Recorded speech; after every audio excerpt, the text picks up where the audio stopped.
what would you say to someone who is, I, I guess, I would want to direct it to, I guess, the female population as far as girls, young girls that are dealing with CP themselves and that they're dealing with self-image,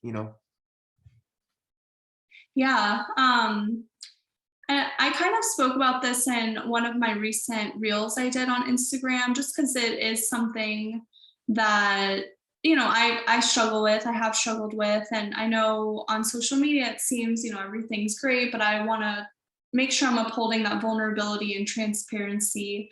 But when it comes to self image, I think it's important to focus on the things that you do enjoy or you do love about yourself. For example, if you don't like the way, for me, for example, I used to like cringe at seeing myself walk in my reflection, like walking by a window or a mirror. I'm like, ew, I don't want to look. But now I've come to accept it and it's part of me and it is what it is. It's not ever going to change. So, I kind of just like put that all behind me. But, I think it's an opportunity to focus on the things that you do love about yourself.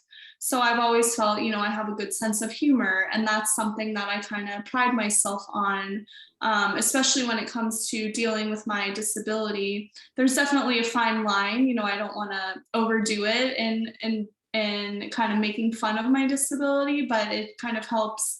It's always helped me cope, and then also help the people around me kind of understand what I'm going through. Um, but yeah, short answer, just focus on the things you do love, say it to yourself every day in the mirror.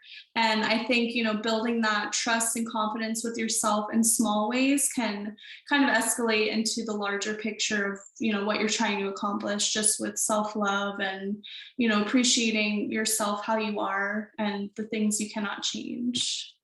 I mean, that's all you gotta do. Like, Mhm. people, I tend to be the same way sometimes. Like, I'll go and like be jovial and stuff, and I mean, low key, like make fun of myself, and they're like, "Well, why are you doing it?" I'm like, it's called loving yourself, Yeah. and I think about Josh Blue when I first saw him on the last comic standing. I'm like, you know what?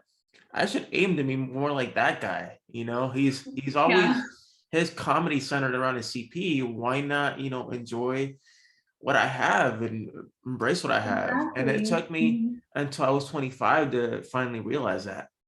Yeah, exactly. Same.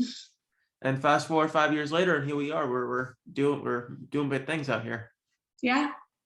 We are, yeah. Same for me, and that's something else I'll say. My whole life I wasn't this open about my disability. It definitely happened. I'd say like around like 24, 25. So, just anyone listening, just keep trucking and it'll happen at the right time, I think. So Right. yeah. Um, where can they find you? I guess my listeners to kind of follow you and follow your journey and Yeah, so I primarily post on Instagram and TikTok. I have Twitter too.